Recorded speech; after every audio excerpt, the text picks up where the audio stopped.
All right, here we go. All right, what's up, everybody, and welcome to episode number 31, lucky number 31 of Uncovering Unexplained Mysteries for Wednesday, January 25, 2017. Already a month into January, and I haven't done jack diddly shit. How are you doing? Neither have I. I haven't done jack shit either. I've even, I'm trying to do a marathon of Peter Weller movie reviews on my channel, but then, I've gotten busy with other stuff and trying to make money because I don't really have a job. So I'm trying to do stuff around the house that my mom is asking me to do, like clean up the branches and pine cones in the front and the backyard. I helped her take in some cans to the can return, the place where you redeem cans, pop cans and stuff for money. There isn't one in Vancouver because for some stupid reason, Portland, Oregon was like, oh, no more for Vancouver. And also, did you like going to Winco or to the supermarket to return your cans? Not anymore. You have to go to a state governed, put together can return place. It's a pain in the ass. Is it called the Can Coalition? No, it's called something else. Should be. It's like the Oregon something can whatever. I don't return whatever. I don't even know the exact name, but made about $25, so it was cool. And and I've sold a few things from my collection on a Facebook group to make a little bit extra cash. And I've been I filled out a few applications online, and I'm going to try to get an appointment with the Washington State University to see what's going on with financial aid and what's going on with what I can do for the next term after this current term, because I can't do this current term, of course, because I want to get into the film studies program. So, so it's not a lot, but hey, it is what it is. I hope I get a job soon. That's the main thing. Yeah. Well, hey, man, I mean, if you need any extra cans, I can always mail some to you. Coke Zero cans. I go through like 4 12-packs of Coke Zero a week. So, I mean, you got a lot of cans coming your way if you want them. I mean, that's like high-tech homelessness right there. People like mailing you cans for you to the thing is, I'm not that desperate, so because I sold a few things already online, so, and I got some other stuff I could sell later, so. Dude, that is the worst feeling, having to sell stuff that you don't really want to sell just because you need money. I'm selling stuff now that I do want to sell, so that's the thing.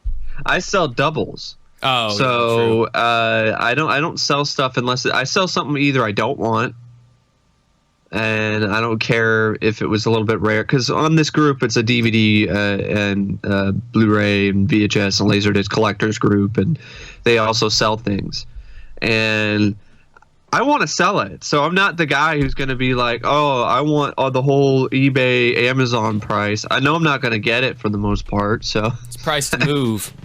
It's like, just get this out of here. I need the money now. Dude, I remember when I lived on my own, I was needing money, so I had like these 3 like full-blown German language courses on CD, and they were like 16 CDs per course, and the courses cost like $150 each, and I was like, oh man, because I already used them, I already like went through them, but like it would still be nice to have them right now just to touch up on my German.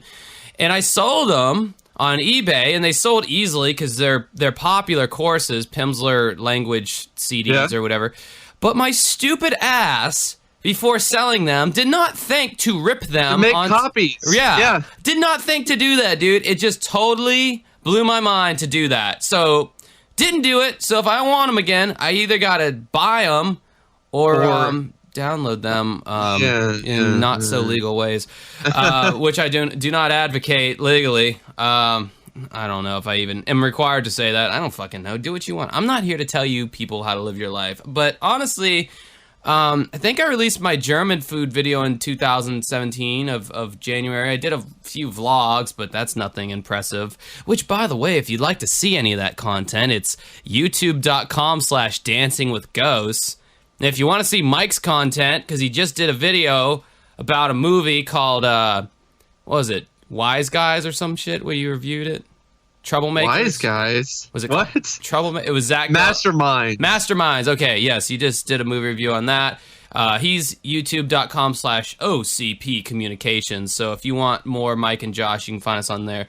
Thank you for like all the surge of good iTunes reviews lately. We got like 2 in a row that were like 5 stars, and just, I don't know, people becoming more aware of our podcast in general. That's awesome. I like the one where somebody said that they congratulated us for maybe like pushing the John and Terry in the right direction to like finally get this done and get the show on Amazon. On streaming. And yes, that brings me to my next point here. You bring up something interesting. Ladies and gentlemen, did you notice something funny on Amazon Prime in the last few days?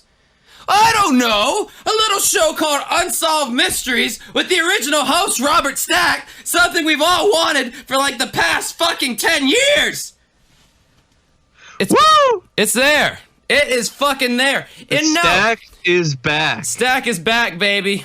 And it's not some bullshit, they didn't fuck it up. They didn't touch it. In fact, they dusted it off, and now it looks all clean and pretty, and it sounds great, and it fucking looks great. And here it is, Unsolved Mysteries in front of my eyeballs. Complete episodes, not segment VHS rips. The whole episode intact with the Robert Stack cutscenes as he introduces the next segments. The music's there. I mean, everything. The graphics that cut, from one segment to the next. Yes, it's all there. And the commercial there. break thing. It's beautiful. It's such a fan service. That's all it is. If you look at it, there is no reason why they should have done any of that, leaving that stuff in, but for the fans. But for the people who had been complaining and advocating for this show to come back for so long. Even the people who bought the DVD sets a lot of them were disappointed by it because they're like, these are just segments and this doesn't really feel like Unsolved Mysteries because it doesn't have, the intro and the graphics and, all of that. When I got that box set, I was willing to take what the fuck I could get, okay? So I was happy with it. I was happy, but at the same time, some people, I could see why they're like, why can't we have the full episode? It's not the full experience. The box set was not the full experience, and as someone pointed out, that's another thing. I did a review on the Ultimate Collection, the thing we're always talking about. It's on our Facebook page somewhere, which is facebook.com/uncovering unexplained mysteries. If you want to be a fan, I highly suggest it. We've been posting a lot of stuff on there lately that is exclusive to the Facebook page. Not as exclusive as what you're going to get on our Patreon, though, which is patreon.com/uncovering unsolved mysteries, which is even more exclusive stuff. But no, I was so impressed with the job that they did on the new old the show with Robert Stack on Amazon Prime. It blew me away when I first saw the quality of the episodes. I was like, this looks better than it probably looked when it broadcast on TV. Oh, absolutely, it did, because you got to figure everyone was watching it on CRTVs back in the day, and they weren't getting that kind of crisp, as crisp of a picture. The sound is the thing that I think that really stands out. Yeah, and it even stands out in a good way if you're just using headphones, because sometimes, when I'm watching stuff late at night, sometimes I just want to, I don't want to wake up my parents. So I'm just like, and then that way I can have it as loud as I want. You turn it up to max volume so you have the full Robert Stack experience in your head. Well, I don't have it max volume because that'd be a bit too much, but I do kind of turn it up to 11 in a lot of ways. But the main thing is the music. The VHS rips and all the other segments and even some of the DVDs, the sound wasn't as good on the DVDs as it is on these, to be honest. This is gonna sound it's gonna make me sound like a basic bitch, but I could honestly, like, I'm not gonna say I could care less, because I do appreciate the I'm more appreciative of the fact that the entire segment is available rather than all the cleanups and all that. That was an added bonus. That was a cherry on top, but I'm just glad they're out there now. Hell, if they were at 480p or if they were still kind of fuzzy, probably, yeah, I mean, I'm probably still, they're kind of close to that anyway, probably. But to be honest, it's better. It's good business. It's not a good idea nowadays, especially in the age of the internet, to go in and release some subpar meh product. That's really not a good idea at all. Because you got a bunch of people out there where it has to be in 1080. It has to be this. They're so anal about, well, I bought this looks old. I don't want to watch it. Yeah, at the same time. But, I mean, really, sometimes it gets kind of bad, though. And I don't think it's acceptable to have something that's average or below average when it comes to, you know, putting a show out there or releasing a DVD set like the Mad Max High Octane collection I bought. That's a whole nother story. There was a documentary on there that looked like it was recorded with a Nokia phone from back in the 2000s. Oh, God. Yeah. Maybe that's exaggerating, but it definitely didn't look 720 or 1080. It looked at best 360. Hey, sorry if you guys can hear any dogs barking in the background. That's my stupid, mentally handicapped dogs outside, and they're just not going to stop. So just if you hear them, hey, they're excited too. They heard the news, and they're really happy. They probably heard me yelling. They heard me yelling, and they're probably like, "Danger! Danger! Make noise constantly." Danger, Will Robinson, danger. It's like he's literally right outside my window, like, Romeo, wherefore art thou, Romeo? Let down your hair. I just minced whatever the fuck they got. Rapunzel and but yeah, it's great to have the show back. I can't wait for the next seasons they're going to put up there. Some of the episodes, some of the segments I had actually never seen before because some of them were apparently not on the series of segments that Josh and I were watching the show from. Very nice, Mike. That was a smooth landing on that one. Yeah, I know. Me too. That was exciting. That was cool. Yeah, there was definitely something I hadn't seen. And again, I can't stress the whole watching the show intact rather than just having the segments. I literally was just giddy. Like I felt like, you know. You know that term? It's like, here's this giddy, he's happy as a schoolgirl or something. You know, it's true when it comes to this show.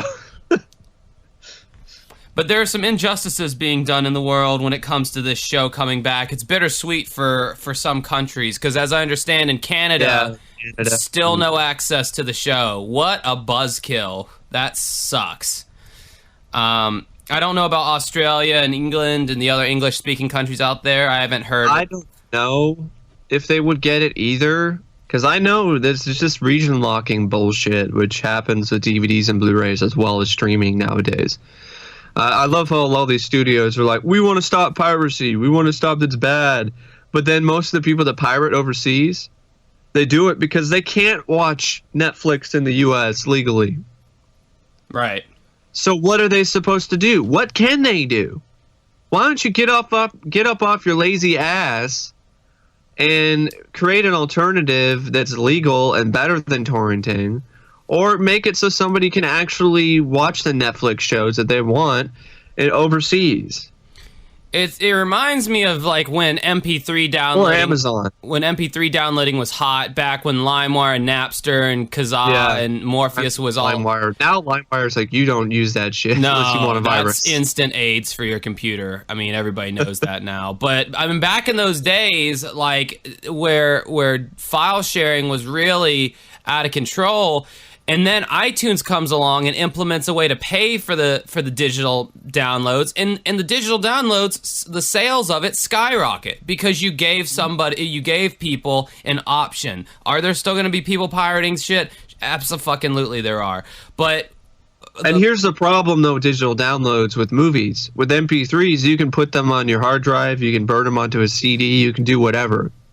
Put them on an MP3 player.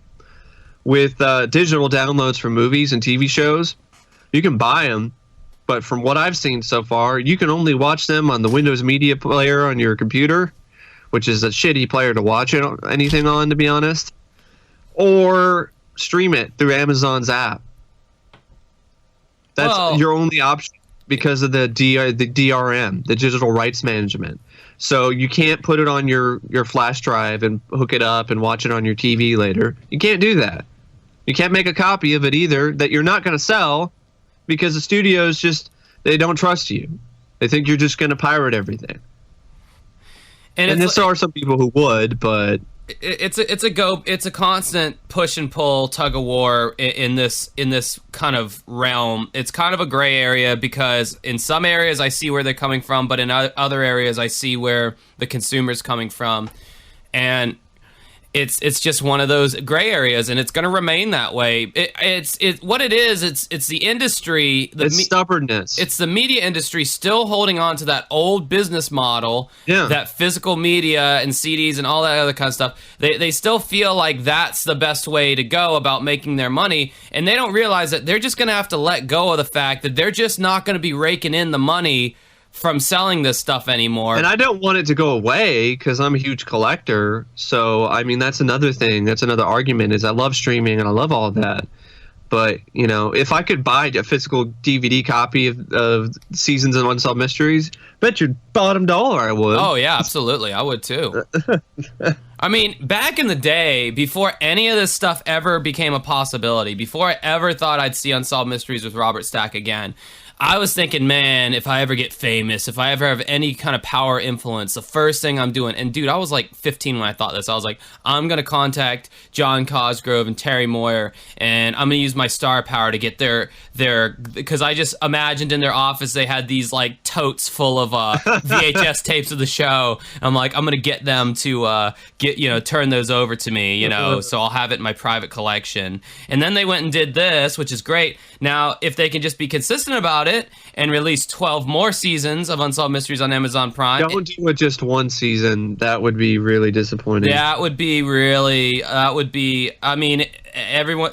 I don't see that happening with film rights, though, because look at what they did with Forensic Files. Now, it's not every episode, but they have this best of season collection stuff, and they have like 12 or 13, or they have a lot of those on Amazon. And they're also on Netflix, so I'm hoping there is some hope that it will be on Netflix too, because I think Netflix Canada, I don't know what's going on with Netflix in Canada, but I would think Netflix in Canada wouldn't be that much different than Netflix in the US.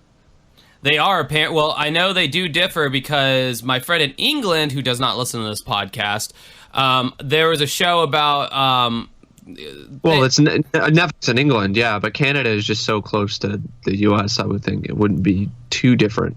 I know. I still think it's crazy that, like, if you send something across the border, like, there's all this, like, craziness involved with, like, tariffs and taxes. And it's like, dude, you can send a package from fucking Maine to Jacksonville, Florida, and it's perfectly fine. You just pay the cost of shipping. But, just a few more yards north, and you're in Canada, and, now there's all this, bullshit you gotta go through. Yeah, it's like, Canadian shipping is brutal. Yeah, it's like, dude, let's just join together as one country. Canada, look, I get it. You guys are cooler in so many ways, politically and socially and everything than the U.S. But, honestly, we're really not different in many ways. You have a few food variances, you have a few kind of languagey variants, but let's just join together and become one country. You're our hat as it is right now. It's like America's hat is Canada. So let's form a cohesive structure and have one unified Amazon Prime so Morgan can watch Unsolved Mysteries, one of our valued Patreons. I felt so bad for her because I knew that she wanted to watch that show. I mean, that's gotta suck. That's the epitome of blue balls right there. I know, right? So anyway, it's back, and that's fantastic, and we're very happy about that. The only thing I had a problem with it is the narrator guy they chose for the beginning just sounded pretty generic. They just got whatever guy they could. Of course, to do the open narration. just for fun, of course, we can do some nitpicking. The narration was not the original narrator at the beginning of the original Unsolved Mysteries. The following events being recreated, blah, blah, blah, what you're about to see is not a news broadcast. It was a different narrator. The fact that they left that in, what you're about to see is not a news broadcast. That's totally a fan thing. Yeah, that's fan service right there. I mean, and then also they have updates too. So and this is another point I was going to make to like why they're probably going to release more seasons, because it's like you might be thinking, oh, with the new updates, that's got to be a pain in the ass, dude. The new updates are literally like this font that they just laid over. Yeah. They just freeze framed the last scene. I could do that with my Filmora video editor right now. the new updates that they promised, they are there and they are appreciated, but it ain't no kind of like work went into creating those new update transitions. Well, what were you gonna do? I mean, you're gonna have Robert Stack can't narrate. I wish he'd come back from Beyond the Grave. Like, oh my God, he's alive! They could put his bones together and do like a puppet string thing and like a zombie Robert Stack. Yeah, it'd be even spookier. Back from the grave. That's totally disrespectful. I know. I feel horrible for saying that. It was kind of funny though. I think it'd be awesome though. Like, it would be awesome. I don't think his family or anybody else would write off on that, but it would be a neat idea. Like, no, I'm not talking about the bones thing. I'm talking like if he literally came back from the dead, like zombie Robert Stack, and just the more I think about it, I really want to see the Unsolved Mysteries movie, like but I mean, it's too bad it can never be done now. Where like you can do an anthology, because now the more I think about it, the more I've been watching the show. And it's been amazing just watching these segments again. I've seen them already, but watching them in this quality is like a whole nother thing. Yeah, it's like watching them again for the first time. Feels like the first time. Feels like the very first time. Boom, boom, boom, boom, boom. But anyway, so yeah, it kind of plays out like an anthology. And I love anthology films. My favorite horror film is Creepshow. It's one of the first ones I ever saw. What exactly is an anthology film? Anthology film is where there's a series of stories, and they're loosely connected by a wraparound segment. So there's like a host or something, or there's like this sort of segment that wraps around all these different. It's inspired, at least the horror anthology is heavily inspired by comics like Tales from the Crypt. And also, with the sci-fi stuff, it's inspired by Twilight Zone and TV shows and stuff like that. They're all different stories. They're not connected other than just being connected by the wraparound segment. Oh, I got you. Okay. So, I love anthology films because when you get a good one like Creepshow, it's like watching multiple great films all in one movie. But it's also high risk. Would Sin City be considered an anthology? Yeah, in a lot of ways, yeah. A comic book anthology. Okay, but I like that movie. Yeah, but they're high risk and they're high reward, but their lows are really low. Because you see a really bad anthology. Man, that's some of the worst films I've ever seen. Because you're watching like multiple bad, shitty films back to back to back, all in one movie. It's really hard to watch. But yeah, it does remind me when I watch this show because of there's the reenactments have actors, and so it's like watching an anthology show. So moving on, we have an update that one of our that we got alerted to about the Frederick Valentic Australian UFO thing. We try to do updates whenever we can. Last episode we did a DB Cooper update, but since this is UFO related and paranormal related, we are going to save this update for the Patreon. So, and let me tell you, man, like this update, it kind of debunks everything. Like everything that was mentioned in the Australian UFO case, it was explained and it was kind of broken down in a way to where it's like, oh, that's what happened. Okay, so kind of the thesis of the whole thing is Frederick Valentic was kind of a dumbass a little bit, but more on that later. If you want to subscribe to our Patreon account, I already told you the link. It's patreon.com/uncovering unexplained mysteries, and we'll go into more of that there. But moving on to our first segment of the podcast here, we have the one that Mike chose and that I quickly agreed upon because I thought it was a great case too. And it was, well, there were also some of our fans, who also agreed with this choice as well. In fact, I guess I read one of our fans' minds because she was like, "I was going to ask you about that one." It was like I just saw that one, and she might have been a Patreon, and she was like, I was gonna request that. So this case is the case of Dottie Caylor. And Dottie Caylor was an agoraphobic, which is something that I thought stood out when it came to this segment. Because agoraphobia is pretty terrifying to me. Can you imagine that? I can't imagine it, Mike, because I used to suffer from it. Oh. Yeah, when I was in 7th grade, at the kind of the height of my panic attacks that I was having, it got to where my house became my safety zone, and anytime I left my house, I would have a panic attack. Now, it wasn't to the point of me being literally, like, afraid of outside of my house, as in seeing the sky and trees and everything around me. It just freaked me out. But it was more of, I'm leaving my comfort zone, so it would make me have a panic attack, and I was very limited to the things that I could actually do. So I totally get agoraphobia. Yeah, this seems like it's similar to the type of agoraphobia that was on display in the film Copycat, which to the fans of the show who are listening, I recommend that film. It's got Sigourney Weaver in it. I think it's Holly Hunter. I think that's who that actress is. And deals with a serial killer who's basically copycatting all these infamous serial killers' crimes.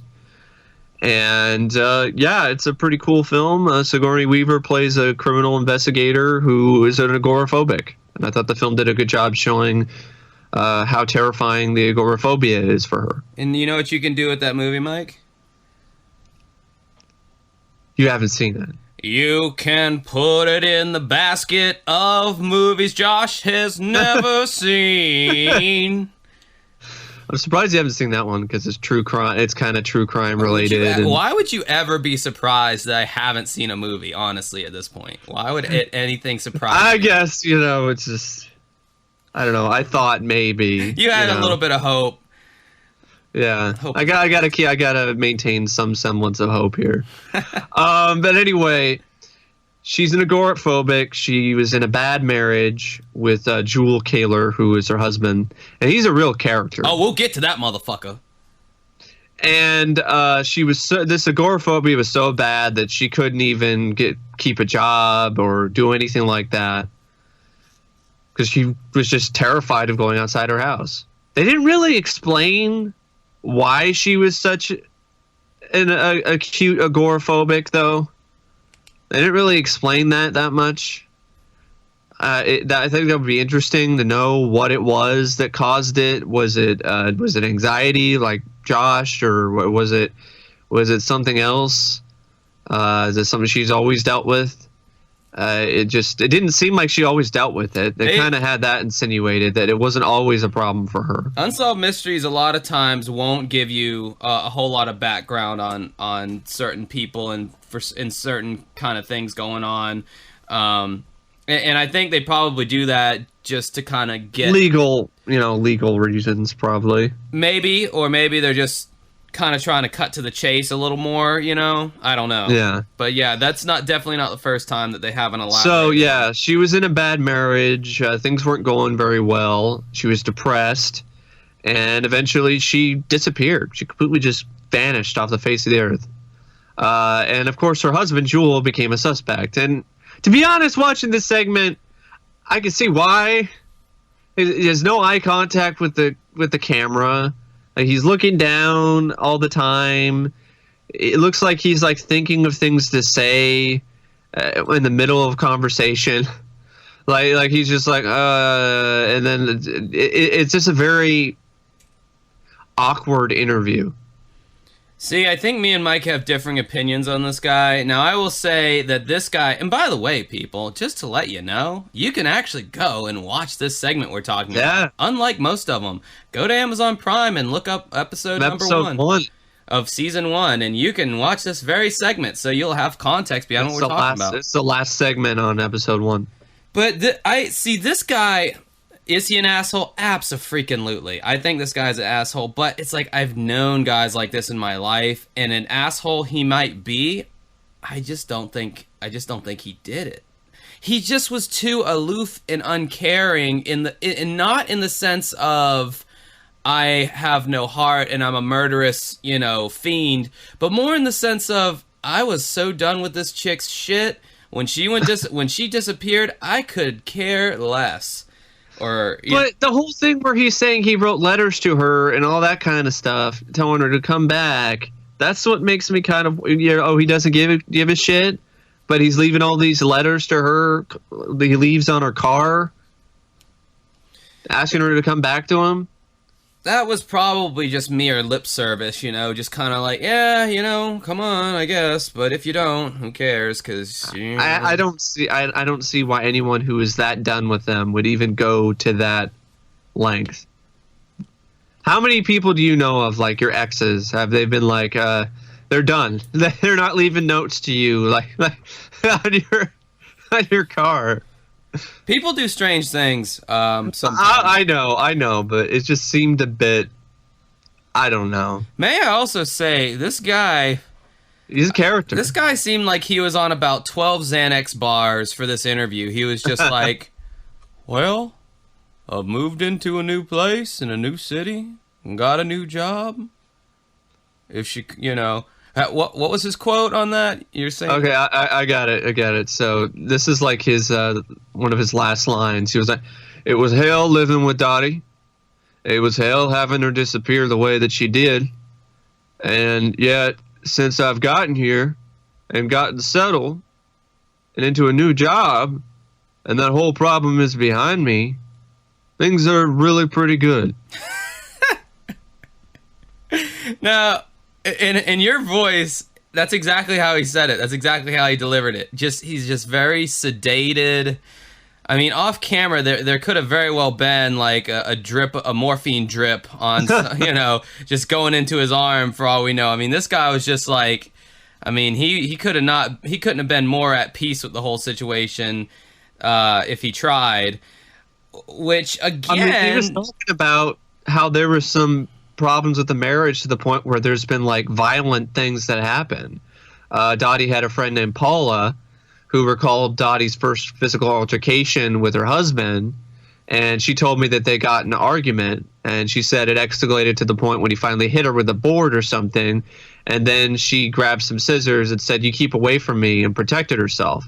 But according to Jewel, it was Dottie who started the fight. And this is him quoted. "She was standing over me with those scissors, swearing at me and saying, 'I'll kill you, you son of a bitch. I'll kill you.' And I grabbed her little typing stand and I hit her with it." And, that's a he said, she said case. And that, so really, it's... she's not around anymore. There's really nothing that can be said about that. I want evidence. I want proof. I want facts. Yeah, I know. I'm just saying it's just the way he said it, too, is that sedated line delivery. So apparently Jewel says he claimed he had dropped her off at the train station. He was the last person to see her alive, and nobody else can verify if she ever made it to the train station or not. Her purse, which provided her a sense of security, was left behind in her car. You would think, okay, if she's leaving, she would take her purse with her. Well, I kind of want to back up for a little bit, because during kind of their unhappy marriage, and I'm not going to place blame on one or the other, because I'm sure it's very frustrating living with somebody with agoraphobia where they can't even hold down a job, and you're the main breadwinner, and if you are somebody who doesn't understand mental illness, you're going to look at this person as just lazy, like they just can't take the real world. And to the person who's suffering from the mental illness, you're going to be frustrated because you're going to look at your husband as someone who's an asshole and is unsupportive and isn't trying to understand you. So I could see the conflict there. So I'm not going to fault either one for anything because I don't know any facts of the situation. But, however, in 1984, Dottie decided to join a support group called Women in Transition. That sounds like nowadays it would take on a totally different context. With I mean, when I first heard that, I was like, is this a support group for transgendered women? Apparently, or women who are going from female to male? I don't. The 1980s was a more simpler time, Mike. Without ever telling Jewel, she attended meetings for over a year. So I guess the Women in Transition was maybe like almost like a battered women's kind of group or support group or something like that. Maybe, but we don't necessarily know exactly what. They probably gave her the much needed support that she had been craving for years, to where she maybe was able to get over her agoraphobia. And she also broke out a little bit, and she was, getting better, nicer clothes. She was wearing nicer clothes. She got a haircut. She was paying more attention to her personal appearance. So. In addition, Dottie secretly rented a post office box to receive her mail without Jewel knowing about it. She also opened a personal bank account and transferred $5,000 into a cashier's check. I don't know how she's getting that money. Jewel Caylor, the husband, was shocked to learn of his wife's devious behavior. She had secret lives, a secret existence that I knew nothing about, and she wanted it that way. I wasn't even aware of it. I was just suspicious. And then 1 month before Dottie's disappearance, Jewel told her he had accepted a job transfer to Salt Lake City. He recalls Dottie's reaction. Dottie had said, in the event that I got transferred, that she was not interested in going with me. So I wasn't expecting her to go with me, and wouldn't even have wanted her to, I guess. So right there... Yeah, I wouldn't even wanted her to. The guy's wanting to wash his hands of this chick, and he's not wanting to kill her. I don't think he's wanting to just be done with her in the sense of going their separate ways. According to Jewel, just a few days before he was to leave for Salt Lake City, he drove Dottie to the train station, which is what you were alluding to earlier. Yeah. Now, dropped her off at the train station. This was a big deal for her because being an agoraphobic and afraid to leave your house, it took her a while to build up to being able to even do this. Also, I think the Woman in Transition group definitely helped her be able to do that. Yeah, absolutely. So this was a big deal for her. So she goes in, buys her ticket, and I always thought it was kind of eerie, just the way that this whole scene was kind of shot, just knowing that this woman just disappeared. Just thinking about it, like just going on the train and then just disappeared completely, just nowhere to be found. The train might as well have gone into like the Twilight Zone or something, or some alternate dimension. And I mean, her husband gave so little fucks that he didn't even like walk her to the train or anything. He just dropped her ass off and dumped her off and drove away. So I mean, he doesn't. He doesn't know what happened to her after he dropped her off. The next day. But I mean, that kind of stuff is there are people who come up with stories like that who are like, oh, I just picked her up and dropped her off at the train station. But the problem is there aren't a lot of people who actually, I guess, were witnesses. They don't remember seeing her on the train. Sure, but I mean, I just feel like this from the guilty husbands I've seen who are obviously guilty. There are different types of guilt. Like, remember that one guy who was so confident he was not guilty, did not kill his kid? Yeah, we gotta find that damn segment. That's like the #1 segment we've talked about through this whole show. I know, because it's a very memorable segment, and we haven't been able to like figure it out. I'm gonna start rewatching the VHS stuff I have, and I think it's like season 3 or 4. One of the earlier ones. Yeah, definitely one of the earlier ones. But yeah, that guy definitely did seem not guilty, and then he ended up doing it. So it happens. It happens. I'm not saying that he did. I'm just saying this guy, to me, it just, the way he behaves, the way he's acting, yes, he doesn't give a shit. But it also seems to me like, I don't know. I mean, when you see somebody just not having any eye contact with the interviewer, just being just completely just non-committal to things, that raises a red flag in my head. So the next day, Jewel took the train home from work. And when I say Jewel, I'm not talking about the singer. I'm talking about the husband. And think Jewel as in Julius, because it's spelled Jule. I just thought about that. If you're just listening to this and you don't have a context of how it's spelled. The singer who sounds like Kermit. It doesn't sound much different than that, folks. That's the sad thing. Anyway, Jewel took the train home from work. She's hot, though, I will say, Jewel, the singer. He took the train home from work. In the train station parking lot, he was surprised to find Dottie's Volkswagen parked next to his car. He said, "So I walked over and looked inside, and then I noticed her purse. And that was very, very strange, I tell you what." He didn't say "I tell you what" at the end, but I feel like he should have.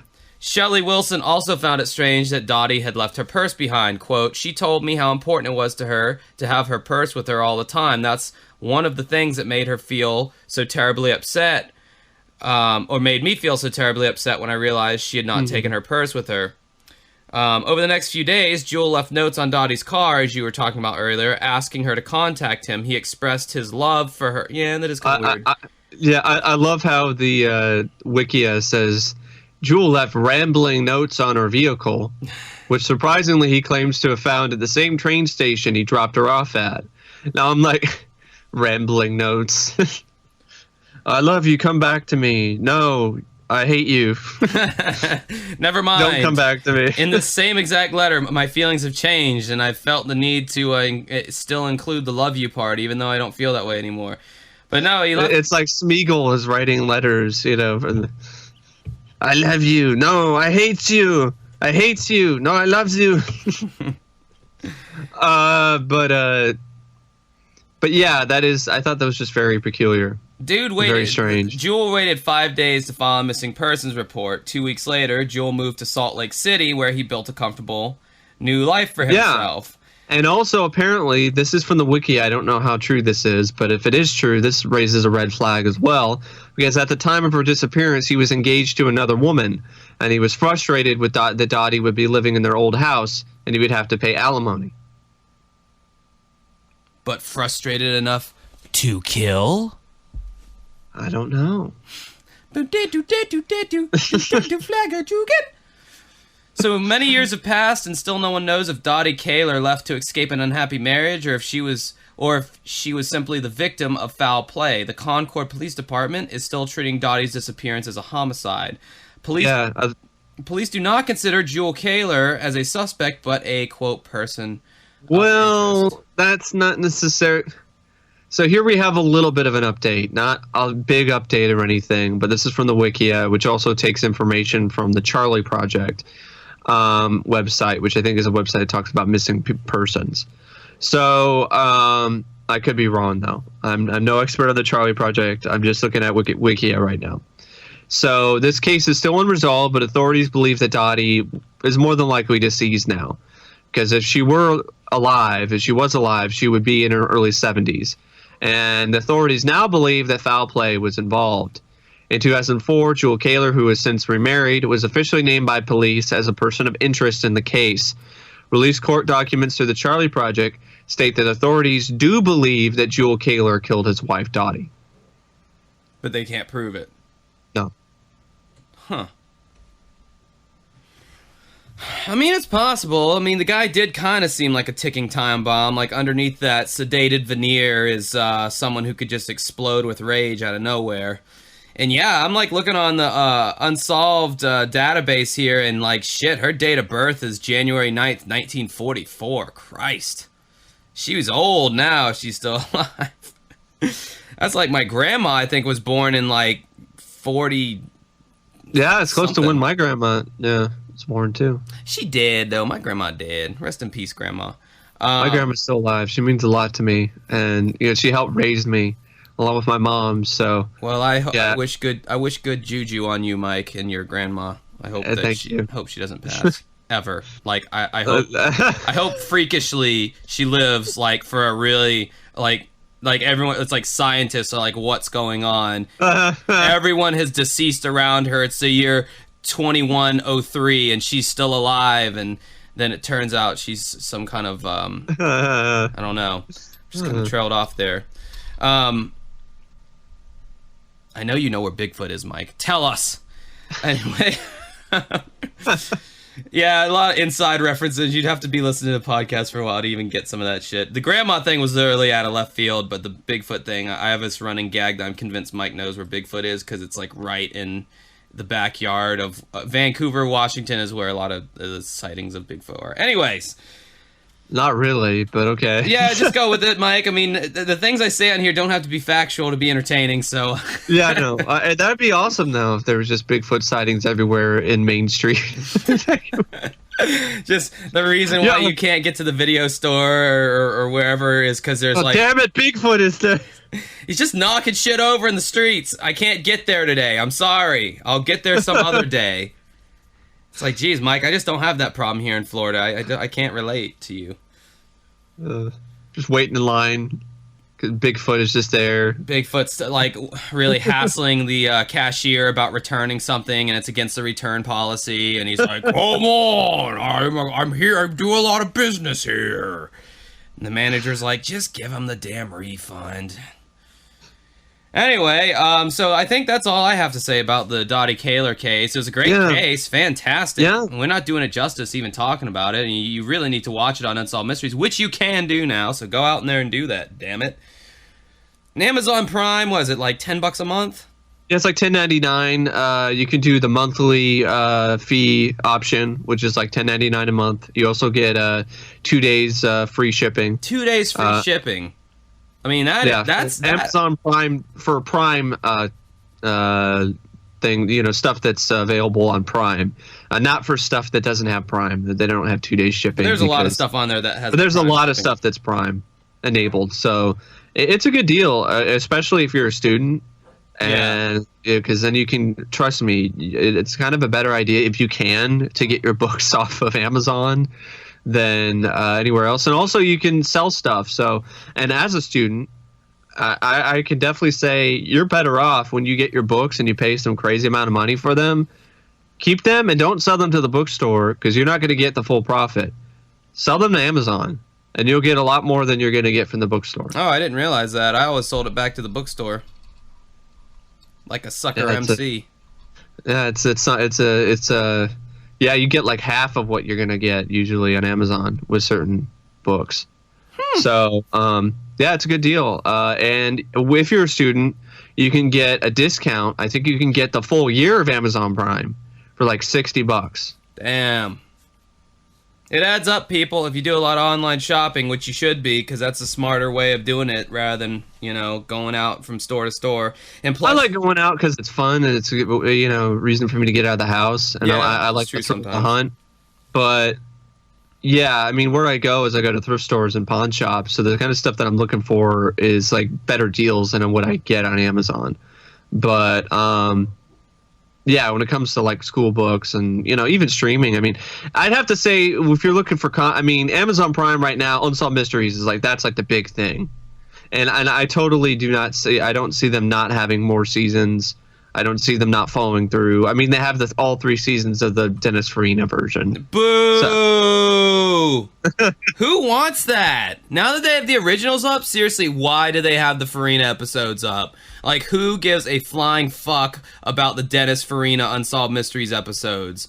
I mean, God, you'd have to really, really be in to like true crime. Well, and weren't there some that were only on that show? So that's something I'm still unsure about.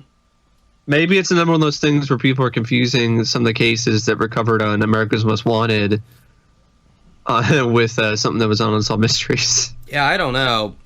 Anyway, moving on to our next case. This has been requested for a while, and I guess during Fan Request Month, it kind of got swept under the rug somehow or another. But it's actually, surprisingly, as a segment that I guess I skipped over when I was going through and watching all the episodes from the seasons and all. And this is the case of Matt Flores, the murder of Matt Flores, I should say. The unexplained death of Matt Flores. They had it all. A loving marriage, a beautiful daughter, dreams of what could have been, dreams that were all lost in a minute when Matt Flores was gunned down. When Matt and Denise married in 1990, their friends called it the wedding of the century. Matt was a second lieutenant in the Army and served with distinction in Operation Desert Storm. Once Matt came home to Fort Stewart, Georgia, Matt and Denise started a family. In 1993, Danielle was born. 8 months later, Matt began a promising new career as an engineer at Applied Materials Incorporated, a computer company based in California's Silicon Valley. Denise, Matt's wife, said, "It was a new start for our family, us making decisions instead of the military. This was his dream come true. He'd finished with the military, he'd done everything right, now he'd landed the job of his dreams." But on March 24th, 1994, Matt's 9th day of work, he was driving a white Chevy Corsica, which the company had rented for him. Around 8:20 a.m., Matt arrived for work. He parked in an unassigned spot in the middle of the parking lot. Meanwhile, also in the parking lot was one of Matt's co-workers. She was listening to a radio talk show in her car, when all of a sudden a shot rang out. The employee got out of her car to find Matt slumped down by the floorboard of his car. She realized that Matt had been shot. She ran to a shuttle bus nearby and had them call 911. Approximately 4 or 5 uniformed officers responded immediately. Paramedics also responded immediately, but they were not able to revive him. He was pronounced dead on the scene. Matt was shot at point-blank range in the back of the head, Abe Lincoln style. I added that last part. Matt probably never saw his killer. And surprisingly, the 20 people in the parking lot never saw his killer either. According to Matt's mom, he was not involved in drugs, gambling, anything that might get you into trouble in that way. Officer Teal, is the only way I can hear that Robert Stack pronounced it, like as in the color. Officer Teal, who was one of the investigating officers, said, "We couldn't find anybody who didn't like Matt. And not only did they not dislike him, everybody we met, he was somebody you'd be proud to have as a son or brother. He did not have a dark secret to him. None of this makes sense." The investigation was hampered by one piece of bad luck. Despite the presence of several security cameras trained on the parking lot, the killing itself took place in the blind spot of one of the cameras just out of view. However, one of the cameras did give police one of its most significant leads. They have asked Unsolved Mysteries not to show the video footage, but Unsolved Mysteries did go ahead and recreate a scene-by-scene recreation of exactly what the video did show. Which is weird, because it's like, if you're going to do that, you might as well just show the damn surveillance video, whatever. Yeah, but I guess they just couldn't get the rights to be able to show it. Like, the police were just like, no, we're not allowing this. And you never know what kind of stuff they had to change in the recreation. Although, I mean, they have had that stuff on, the show before. I mean, a lot of the robbery segments have had the robbers on there, so. For whatever reason, police withhold information from the public that they feel might be sensitive, and there could have been something in the video that was sensitive information that was pending investigation, which they had to change in the recreation that we may not have even know of. It might be a car in the background that they didn't want shown that was in the original video. Who knows?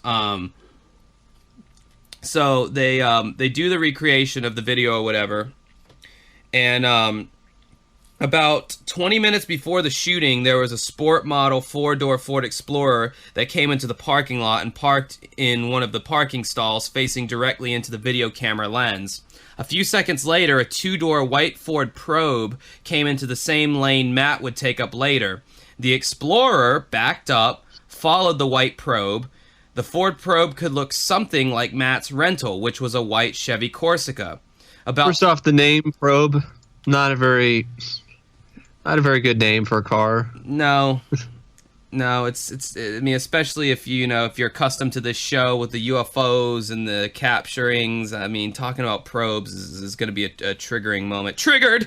About 4 minutes later, we see that same Explorer exit the parking lot after following the probe into the blind spot. Apparently, probing the blind spot. Rated PG-13. About 2 minutes later, we see the Explorer come back into the parking lot. I think that would be rated R, not PG-13. Yeah, perhaps you're right. 2 minutes later, we see the Explorer come back into the parking lot and go into the direction of where the shooting occurred. At 8:12 a.m., 2 cars drive into the lot, one driven by the eyewitness of the shooting and one by Matt Flores. well, I shouldn't say eyewitness. I should say the lady listening to the radio program who heard the shots. And the other one was driven by Matt. At 8:14, the murder takes place, just out of camera range. Approximately 20 seconds later, the Ford Explorer is seen leaving the parking lot for the last time. So let me paint a picture here, okay? So, Ford Explorer pulls into this parking stall. It's captured on video. That we do see. This white Ford Probe drives by, as if the Ford Explorer goes, "Damn, baby, where are you going?" He pulls out and he starts following this Ford Probe. This is all off camera after that. You don't see what happens as a result of that stalking. Then, 4 minutes later, the Ford Explorer is seen exiting the parking lot. 2 minutes later, the Ford Explorer comes back. I guess back into that blind spot. Then, at 8:12, you see the two cars drive into the parking lot, one being the witness and the other being Matt Flores. So that's what happens. That's all they have right now. The Ford Explorer is definitely the suspicious vehicle. Officer Teal says, "I think if somebody were to watch the videotape and see the activities of the vehicle that morning and see it leave after the shooting of Matt, they certainly could say the vehicle was stalking Matt that morning." Because the Explorer was initially followed because the Explorer initially followed the Ford Probe, Officer Sergeant Teal believes this could be a case of mistaken identity. Perhaps somebody went to the parking lot that morning to do harm to somebody else and they got the wrong person. Wrong person being Matt, which is a damn shame because he sounds like a good shit from all the people on here talking about him. Good shit. Sounds like a good shit. He sounds like a really good guy, yeah. Yeah.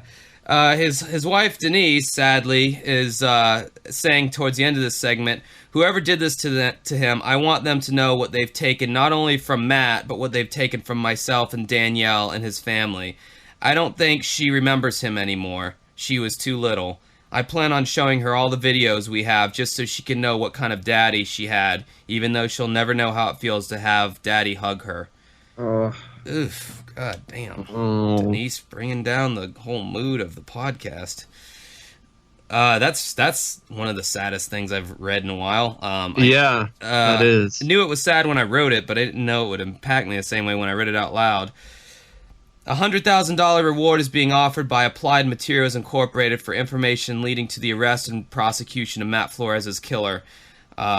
Police's most substantial clue is a Ford Explorer that was seen in the parking lot, and that's all they got. Yeah, there's this weird comment though on the more unsolved website that somebody's talking about. Is it possible the killer was mad that Matt got a job that the killer applied for and wanted? Competition was and is high there. Did the authorities check the identities of other people who applied for the job? SV, which I think stands for the place that they're at. I don't know why they abbreviate that. What is it? What is SV? As a South? Apparently it stands for Scandalous Villains. I don't know what SV stands for. So apply for the job. SV has had a high percentage of people with Asperger's syndrome, many of whom lack empathy. Right at the bat, this person who wrote this does not understand the varying different levels of Asperger's and the varying different levels of autism. Somebody on the internet said something insensitive? Well, I know. I mean, it's not. It's ignorant. It's ignorant. That's worse than insensitive to me. It's ignorant. No, it's ignorant. It's ignorant. It's stupid. That's ignorance. Okay, Michael Jackson. Sorry. Simona. All right, so it's pure ignorance because, folks, you're listening to somebody with Asperger's. I don't think I lack empathy at all. No, you have more empathy than most people, honestly. So, the high percentage of people with Asperger's syndrome, many of whom lack empathy, and thus have potential for harming someone in anger. I'm not dissing people with Asperger's. Yeah, kind of are. Yeah, you're not really. You're not really talking about the whole story. I'm speaking from direct experience, having a close relative who worked in SV with Asperger's, who was jailed 3 times for personal crimes against people. Well, just because your close relative had Asperger's and was an asshole That doesn't mean that there's a really high percentage of people with Asperger's who That's like harm other that, people. that's like the person who says my best friend is black and then goes on to like say a bunch of racist shit about black people. It's like Yeah. just because you have somebody who happens to have some degree of whatever it is you're about to speak badly of, that doesn't make you an expert in the fucking field, douchebag. Exactly. No, I just had to share that because I'm just like, I'm looking at this as like a fellow Aspie, and I'm like, oh, come on. Now, maybe the guy we have no proof that the guy who had Asperger's who killed We don't Matt. have anything. That's the thing. We have nothing. We don't even know if it's a guy. It could be it could be a guy in drag. We have no idea. It could be a woman. It could be fucking Joe Pesci for all we know. We don't. It could be an alien hominid. It could be skunk ape. Bigfoot. It could be Mothman. Who the fuck? We have nothing. We have nothing to go on. It probably is a man, because men tend Joe to kill Pesci. more. He laughed at him too much. He thought he was funny. I just don't know what you find funny. Alright, I put my blinker on. Was that funny to you? I tell you what, though, I wish I could speak like Joe Pesci, just so I could say "fuck you" in his accent, because he just says it with such a crisp, just fuck you. I don't know. I can't even do it. Fuck you. I can't even do it right. But he I can't do it right either. Anyway, so that's the Matt Flores case. You know, with a lot of these, they give you at least a little something to go on, like a little inkling of like what could Nothing be. here. Nothing.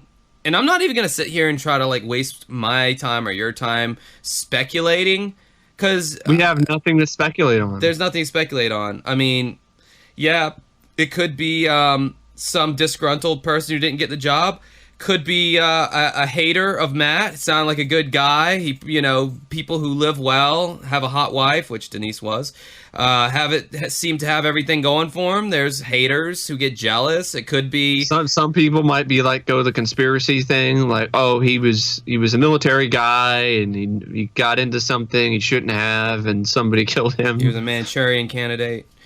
Have you seen Manchurian Candidate, Mike? Yeah, I've seen that. The new one, Denzel. I haven't seen the new one. I saw the old one in high school. Actually, I think it was in the government class. The new one's really Yes. good. I haven't seen the old one. It's freaky. It is. Freaky premise that there is like an island that's unknown where they take people to and they can reprogram their brain for military purposes. It's freaky, dude. Real freaky.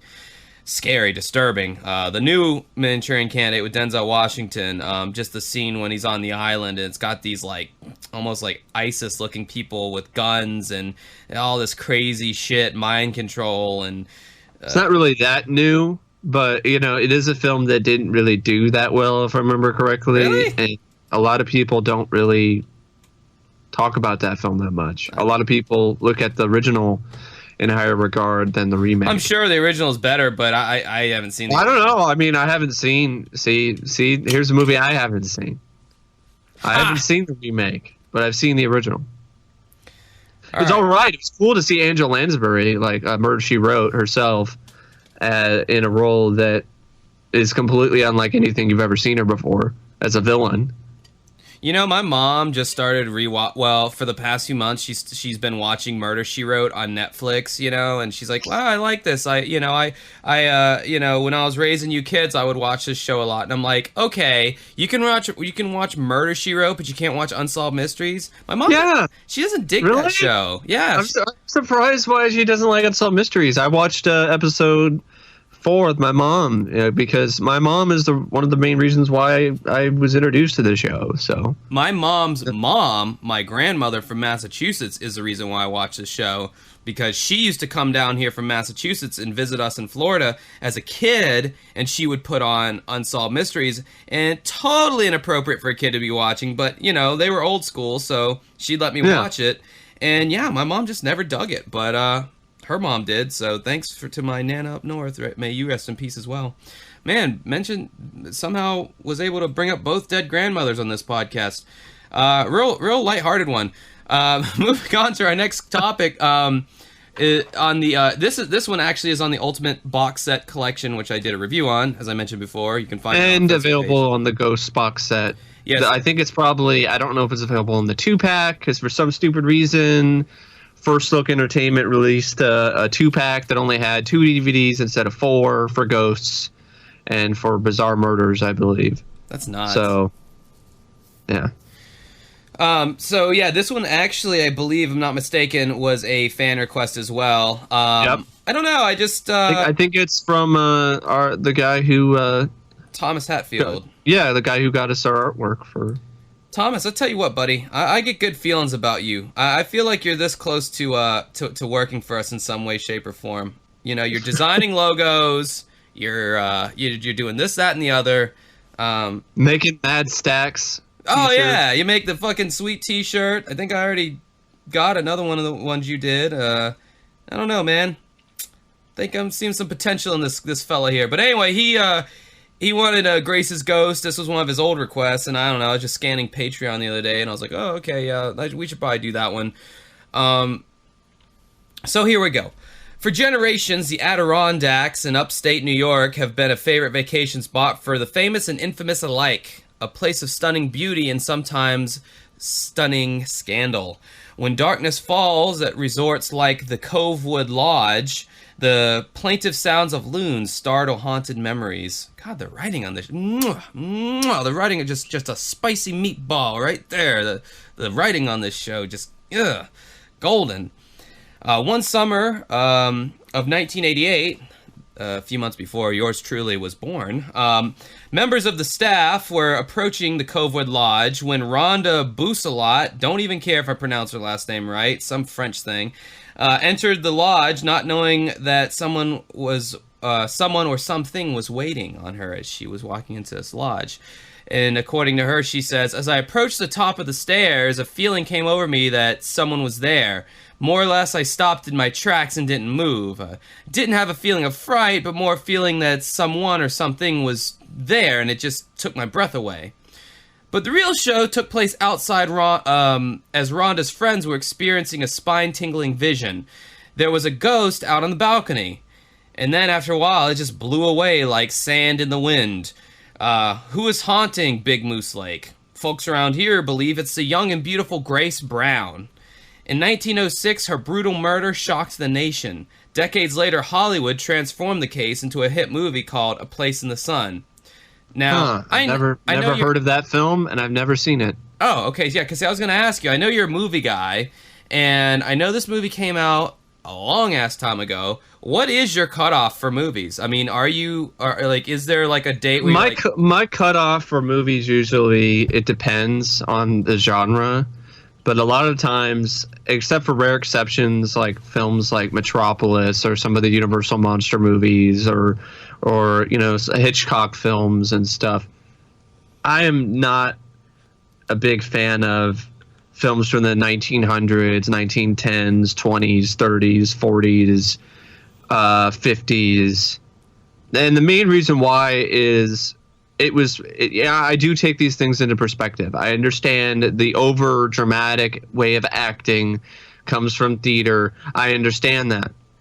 I can't stand watching that nowadays. I cannot stand just the over dramatic acting by men and women alike in films from like the 30s and 40s. I understand it was needed for theater because you have to get these emotions across and to a huge audience. On film, though, it just comes across as just bad acting. Just really bad acting, to be honest. So it's just I can't stand some of these supposed classic films. Citizen Kane, I might get crucified for this. Oh no! But I feel it coming. The hordes. I think it's a good movie, but I don't think it's the greatest film of all time. No, I haven't seen it, so I can't say. But I have heard that on many polls, it is cited as the greatest movie of all time. I mean, it's very influential. It's one of the most influential films of all time, easily. But so is Birth of the Nation. And that film is incredibly hard to watch nowadays because it's got blackface and all this other stuff, and it's about the KKK being portrayed as heroes. Holy shit. So, Yeah, just because it's revolutionary and just because it has some really amazing film techniques doesn't mean that it's the best film ever. I mean, we're talking about impact, sure, but if we're talking about overall quality, I don't know. I mean, I'd never. If I had to pick between RoboCop, the 1987 film, and Citizen Kane, I'm going to pick RoboCop. I'm going to pick the future of law enforcement any day of the week over Citizen Kane. So I haven't seen Place in the Sun, and I don't know. Is it like? Can you look it up? Is it like from this? When was it released? Let me see here. Well, actually, as you look it up, I'll talk about my problems with I guess why I don't really like older movies. Okay. I have a problem with the whole transatlantic accent because I mean I know that was popular at the time because for those of you who don't know, transatlantic accent is it's an old school way that people used to talk. They used to teach it in schools, actually. Yeah, I don't like that either. So it's a combination of the American accent and the English accent, and I'm not even gonna try to mimic it, but it dates the fuck out of whatever I'm watching. Yeah, in a really severe way. There's movies were made. Those movies were made at a time where people's attention spans were as long as the Golden Gate Bridge. I mean, the very dialogue heavy, very plot heavy as far as like coming from the dialogue instead of coming from the actions and coming from scenes and all that. It was like a filmed radio play in some ways. Yeah, and I just find myself bored to tears watching a lot of these. I think that's why when certain movies like Doctor Strangelove and stuff like that started to come out, it really blew people's minds because like, wow, these are... Like, film can be elevated to this new stratosphere of possibility. I mean, I know that's kind of how I feel as well. I feel that way, not really kind of. That's how I feel as well. Is the transatlantic accents, and that ties into the acting, which is just very over exaggerated to the point where it's just really hard to watch. It's kind of cringe inducing, to be honest.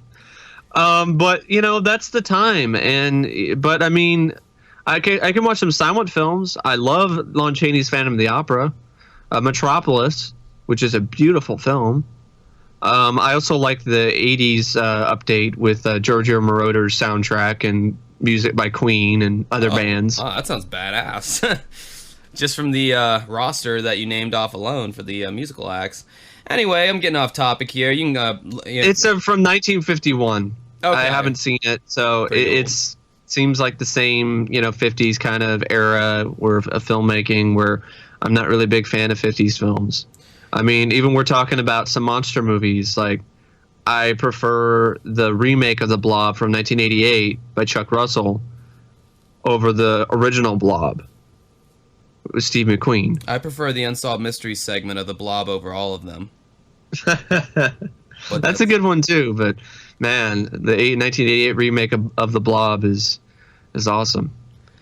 So anyway, Place in the Sun, big hit movie. It's got a 7.8 out of 10 on IMDb. It starred Shelley Winters, who played a factory girl who was seduced and murdered by her faithless lover, Montgomery Cliff, who was having a passionate affair with one Elizabeth Taylor. Oh my God, was Elizabeth Taylor a babe back in the day. Yep. I mean, you talk about universal appeal and timeless beauty. To me, there's two women in history. Elizabeth Taylor and Audrey Hepburn are some of the most beautiful women, I think, who will have ever graced planet Earth. But that's another story. And Perry Mason himself, Raymond Burr, was also in the film. That means nothing to me, but to someone out there, I'm sure that means something. Ironically, Hollywood portrayed Grace Brown as dowdy, nagging, and shrewish, but in truth, Grace was a naive, lovely 19-year-old who toiled at the Gillette garment factory in Cortland, New York. It was there that Grace met Chester Gillette, the factory owner's nephew. Chester was considered quite a catch by the people in town because he was popular, athletic, and handsome, aka somebody who I would have not gotten along with in high school. Or he's the best a man can get. Nice. I like that one. That was clever. I'm sure a lot of women in Cortland were very interested in him. From the start, it was a scandalous romance. Chester convinced Grace to see him unchaperoned, defying convention and risking her reputation. Meaning, I mean, this is the kind of stuff that was really like controversial and risky back then. Like nowadays, we'd be like, oh, who cares? Whatever. That's no big deal. It's crazy when you look back at things that were considered controversial and risky back in, decades past. Like having a dress that was, that showed your ankles. What's even more crazy, Mike, is the fact that, it's crazy to think that back in the day you had to be chaperoned when you went on dates. It's crazy to think in 2007, when I graduated Trinity Christian Academy, they had a Trinity Christian college, and if you went to the college there and you went out on a date, you had to have a chaperone. Oh, that's just bad. Yeah. Well, Trinity Christian College, I mean, just... But still, like, jeez. Not you. It's kooky Christians. No, I mean, not all Christians are like that, but there are a good amount of Christians, though, who are like that kind of just God-fearing, just not really taking any chances whatsoever. Tell you what, if you want to go out with my daughter, you're going to have a goddamn chaperone, I'll tell you what. So, anyway, he wanted to see her without a chaperone. We have your daughter's hand.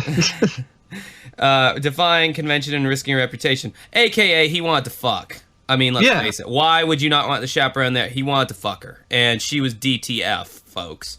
I think she saw him as the ideal person, that he was he was everything that she wanted. She was in love for the first time in her life, and she wanted to see this through no matter what, which was quoted by some guy whose name I didn't catch on the show. I'm just imagining, like, in those sort of old movies, where they have that kind of line delivery, and, just like, yes, I'm down to fuck.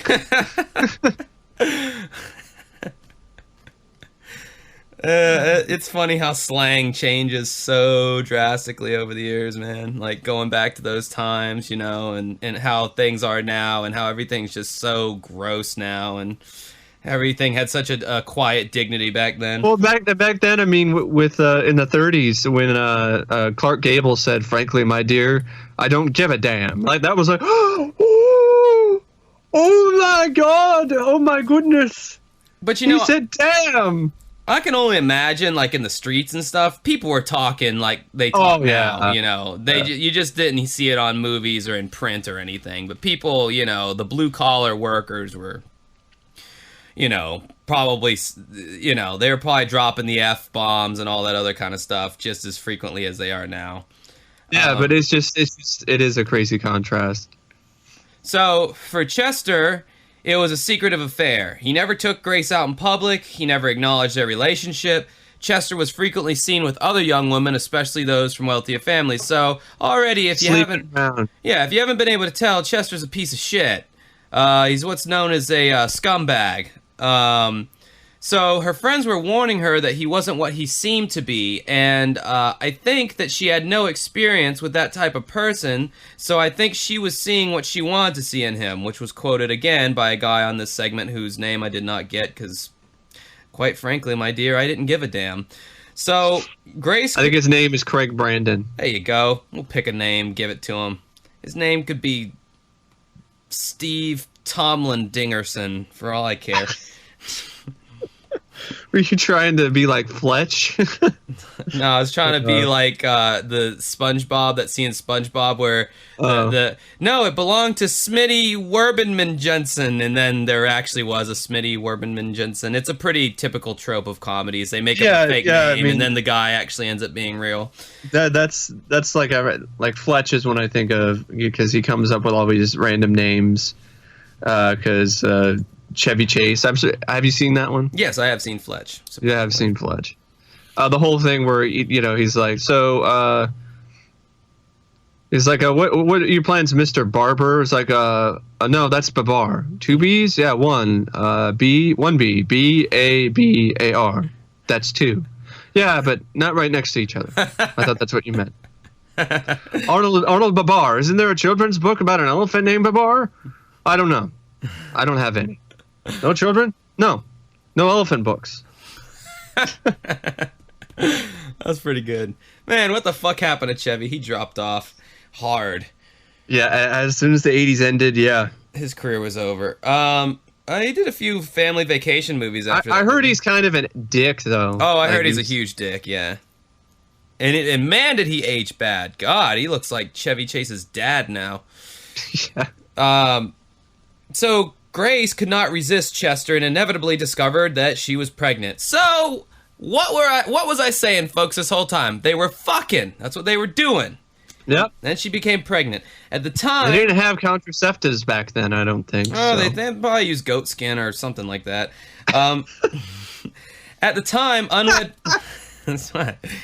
At the time, unwed mothers were seen as outcasts. It was not uncommon for unwed women to commit suicide rather than face public shame. Yeah. Grace begged Chester to marry her. Chester stalled as long as he could until finally, in July of 1906, Chester took Grace out to Adirondacks. Grace assumed it was a wedding trip. At Big Moose Lake, they rented a rowboat from a man named Robert Morrison. Morrison expected them to come back around dinner time, and when they didn't come back, he thought that was somewhat suspicious. The next morning, Morrison organized a search party. A short distance from the capsized boat, they found Grace's body. 2 days later, they found Chester Gillette. Not at the bottom of a lake, but safe and sound at a nearby hotel. At first, Chester denied even knowing Grace Brown. Then Gillette claimed that she had drowned herself in despair because he didn't love her anymore. Few believed him, and he was tried and convicted on first-degree murder. March 30th, 1908, Chester died in the electric chair. Fucking A, let's give a round of applause for the justice system back in 1908. God. Normally a white man of prominence could do whatever the fuck they wanted back then in America. Not this time, though. Good, glad that son of a bitch fried. Had justice been served, though? Apparently not enough to pacify the restless spirit of Grace Brown. By the way, they show him in the electric chair, and I posted this on our Facebook already. They show him in the electric chair wearing a nice suit. Like, in such a crude device, you know? They got the whole blindfold over him with, like, the electrodes hooked up to him. Yeah, it's such a sharp contrast. Yeah, he's wearing his Sunday's best, you know? God, it was so weird, man. So Well, culture back then was different than it is now. And, you know, with the whole thing where people who had babies out of wedlock, you know, committing suicide, you know, women committing suicide because of that. That's a culture thing. That's the impact that culture had on their lives. And this is the kind of stuff that really does make you appreciate, you know, what you have and that you're living in the era that you're living in. So I know a lot of people look back and say, like, oh, some people like try to reminisce and look back at the golden age, you know, say like when things were better and things were, you know, simpler back then. But, you know, there's a lot of stuff that I think a lot of people don't really know a lot about and probably would not want to be living in that era if they, you know, if they actually were living in that era, knowing knowledge of what it's like to live in, you know, modern day. I mean, given the kind of guy I am and the kind of stuff I'm interested in, the earliest time where I could even somewhat enjoy life would be like an adult in like the 1970s.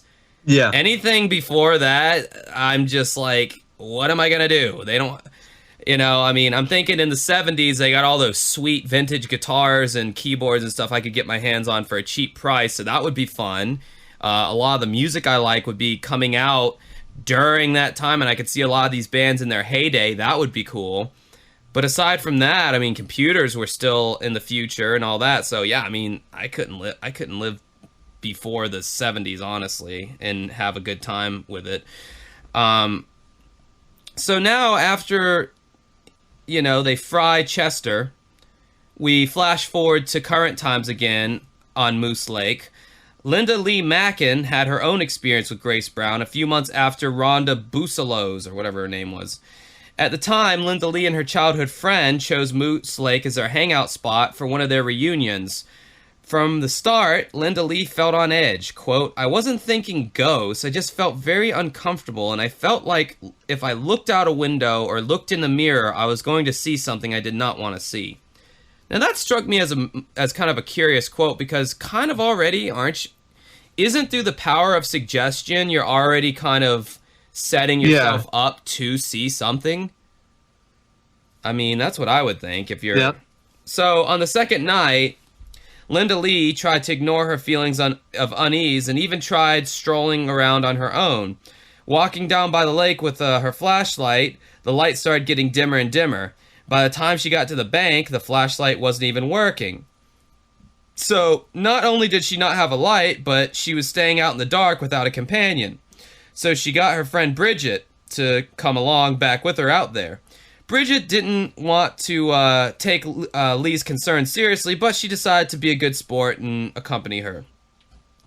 So then they're out there by the lake, and they're observing the lake when all of a sudden a thick mist appeared over the lake. A ribbon of smoke that hovered near them and called to their attention. In the midst of the mist, a ghostly apparition formed over the water. It was Grace Brown. Quote, I was awestruck, and not only was I certain that I was looking at a ghost, and also I had a very strong feeling of sadness. She was very sad, the person that she was seeing, Grace. The ghost. No shit. She's very sad. Yeah. So had Linda Lee seen a ghost, or had it been her overwrought imagination? The next day at the Koval Lodge, Linda Lee spotted memorabilia about Grace Brown in the lounge, and at that point she knew it was Grace Brown that she had seen. The story of Grace Brown provided fodder for not only A Place in the Sun, but also Theodore Drodger's novel, An American Tragedy. Which is the movie is based on. Yeah. Both versions were very sympathetic to Chester Gillette, portraying Grace Brown as a woman of easy virtue. Again, Unsolved Mysteries' fantastic writing of calling her a whore. Easy virtue. Perhaps that is why Grace continues to haunt Moose Lake. Perhaps that is why she cannot rest. And she's like, I'm not a slut. Get that straight. She just appears in this ghostly mist, and she's looking all looming and, like, mysterious. And then turns around and says, I am not a whore. I'm not a slut, guys. Cut it out. It's mean. Jesus. I don't know if I'd be as afraid of her at that point. I'd be like, wow, kind of a bratty, aren't you? I thought ghosts were supposed to be scarier. But no, I mean, if that, that's shitty. But hey, the guy got his comeuppance, which that's awesome. I mean, that guy. I mean, when I saw that on the show, I was like, that's fantastic that they electrocuted his ass for that. I mean, he murdered her and they killed him. I wonder if he's related to the Gillette guy. I feel like he would, because dude, a lot of these companies that are out on our store shelves nowadays have been around since the early 1900s. So it probably is the same affiliation with the Gillette shaving company, which we have in the U.S. I don't know if you have it anywhere else. Probably would. They're a pretty big company.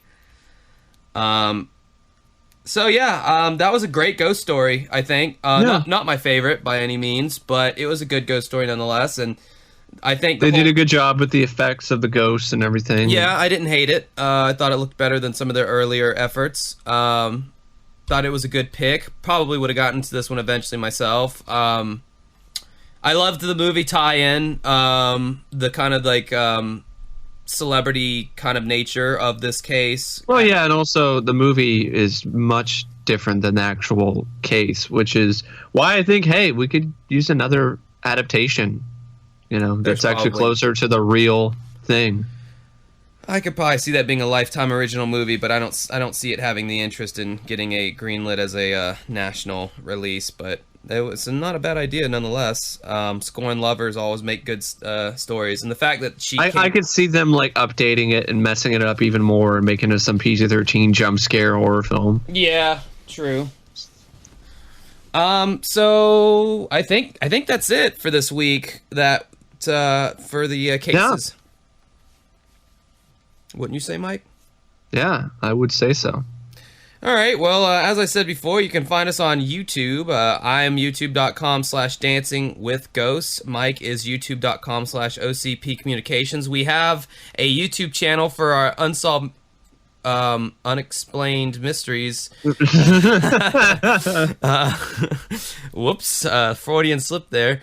It's youtube.com/uncovering unexplained mysteries. There's literally no bonus content there yet, but go ahead and subscribe, folks. You never know. We're going to throw some stuff up there in the future. It's got our podcasts on there right now because some people, for whatever reason, prefer listening to podcasts on YouTube sometimes. Some people enjoy eating their pizza with a fork and knife as well. There's different strokes. I only do that if it's too soggy to the point where, or there's so much grease and stuff that it's like, or there's too much sauce. If there's too much sauce, I can't really eat it with my hands because it would just go everywhere. Because then the cheese is just going to fall off the pizza and onto my lap. So I just go in and... The pizza is really the perfectly engineered food to burn the fuck out of the roof of your mouth. I can't think of a more beautifully designed food because you bite into the pizza and you have the cheese, which is kind of a grilled cheese sandwich might be pretty...